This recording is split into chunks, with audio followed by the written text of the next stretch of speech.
আগের ম্যাচে সঙ্গী হিসাবে পেয়েছিলেন মিস্টার ডিফেন্ডেবলকে, কিন্তু আজ সেটা হলো না। দেশসেরা ওপেনারকে দীর্ঘ সময় সঙ্গ দিতে পারলেন না কেউ। এক প্রান্তে যখন একের পর এক উইকেট যাচ্ছে, তখন কি লৌহ দৃঢ়তায় নিজের দায়িত্ব পালন করে যাচ্ছিলেন তামিম ইকবাল। কিন্তু সেঞ্চুরির দ্বারপ্রান্তে গিয়ে হঠাৎ করে কি হলো তামিমের? ধৈর্য কি একটু ছেদ পড়ল, নাকি ছক্কা হাঁকিয়ে কেরিয়ারের 10ম সেঞ্চুরি পূরণ করতে চাইছিলেন? যে তামিম এখন নিজেকে বদলে ফেলেছেন, তিনিই কিনা 95 রানে ক্যাচ দিয়ে ফিরলেন। 114 বলের ইনিংসে 6টি 4 ও 3টি ছক্কা হাঁকানোর পর তামিমের এই আত্মহত্যা দেখতে হলো দর্শকদের। চ্যাম্পিয়ন্স ট্রফির মঞ্চে নিজের দ্বিতীয় ম্যাচে অস্ট্রেলিয়ার বিপক্ষে আজ টসে জিতে ব্যাটিংয়ে নেমে শুরুতে ধাক্কা খায় বাংলাদেশ। ইনিংসের 6ষ্ঠ ওভারে দলীয় 22 রানে হ্যাজেলউডের বলে উইকেট কিপার ম্যাথু ওয়েডের হাতে ক্যাচ দেন তরুণ ওপেনার সৌম্য সরকার। আউট হওয়ার আগে তিনি 11 বলে মাত্র 3 রান করেন। অপরাজিত তামিম ইকবালের সঙ্গী হন ইমরুল কায়েস, কিন্তু তিনিও দলকে ভরসা দিতে পারেননি।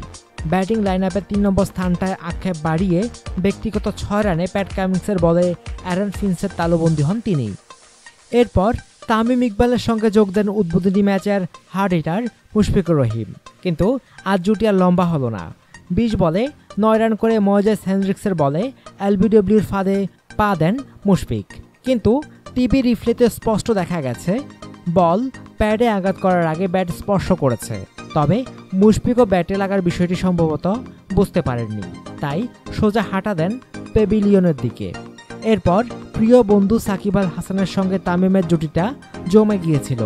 59 রান এসে গিয়েছিল 4র্থ উইকেটে, কিন্তু ভাগ্য হয়তো আজ সাকিবের পাশে নেই।